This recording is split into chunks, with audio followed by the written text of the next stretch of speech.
సభకు నమస్సుమాంజలు. నేటి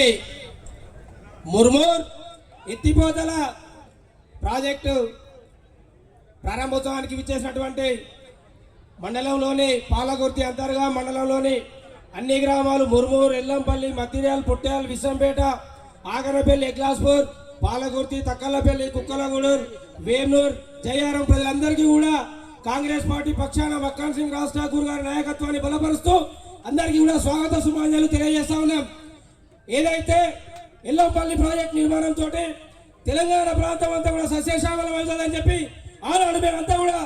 ఆనాడు తక్కువ ధరలకు త్యాగం చేసి యావత్ తెలంగాణకు నీరిచ్చే ప్రాజెక్టు కోసం మేము త్యాగదవులుగా నిలిచినటువంటి మాకు ఈ ప్రాంతానికి నీళ్లు లేక మా భూములన్నీ కూడా నోళ్లు ఎల్లబెడతా ఉంటే,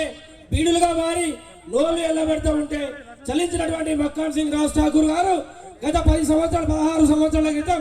ఇదే మా ముర్మూర్ గ్రామం నుండి ప్రజలందరితోటి పాదయాత్ర చేసి పెద్దపల్లి వరకు అప్పుడున్న ప్రభుత్వాన్ని మెడలు వంచి సాధించినటువంటి ఈ పథకం వాళ్ళు అధికారంలో ఉన్న 9 సంవత్సరాలు కేవలం బండ వేసి దానికి తట్టడు మట్టి లేకుండా పరిమితం అయితే కేవలం 9 రోజులు అంటే 9 రోజులలో సబ్ స్టేషన్ నిర్మాణం చేసి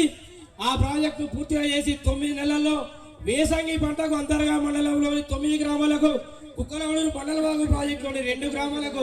వేసంగి పంటకు ప్రయోగాత్మకంగా నీరిచ్చి అత్యధికంగా వరి పంట పండించినటువంటి ఘనత మక్కాన్ సింగ్ రాజ్ ఠాకూర్ గారి చిత్తశుద్ధికి నిదర్శనం అని చెప్పేసి తెలియజేస్తూ ఏదైతే ఈ ప్రాంత ప్రజల చిరకాల వాంఛ మనం అన్ని విధాలా కోల్పోయి ప్రాజెక్టు నిర్మాణం కోసం పవర్ ప్లాంట్ నిర్మాణం కోసం ఎల్లంపల్లి ప్రాజెక్టు కాదు, ఎన్టీపీసీ, బీపీఎల్, ఏపీజెన్కు అన్ని ప్రాజెక్టులకు భూములు ఇచ్చి ఉన్న భూములను మనం సద్వినియోగం చేసుకుని నీళ్లు లేకపోతే ఆ నీళ్లు సాధించుకొని ఈనాడు మనం సగర్వంగా వ్యవసాయం చేసుకొని జీవించే అవకాశం వచ్చింది. దీనికి అందరం కూడా మనం మక్కాన్ సింగ్ రాజ్ ఠాకూర్ గారికి, కాంగ్రెస్ పార్టీకి ధన్యవాదాలు తెలియజేస్తూ ఈ అవకాశం ఇచ్చిన అందరికీ నమస్సుమాంజలు. థ్యాంక్ యూ, ధన్యవాదాలు.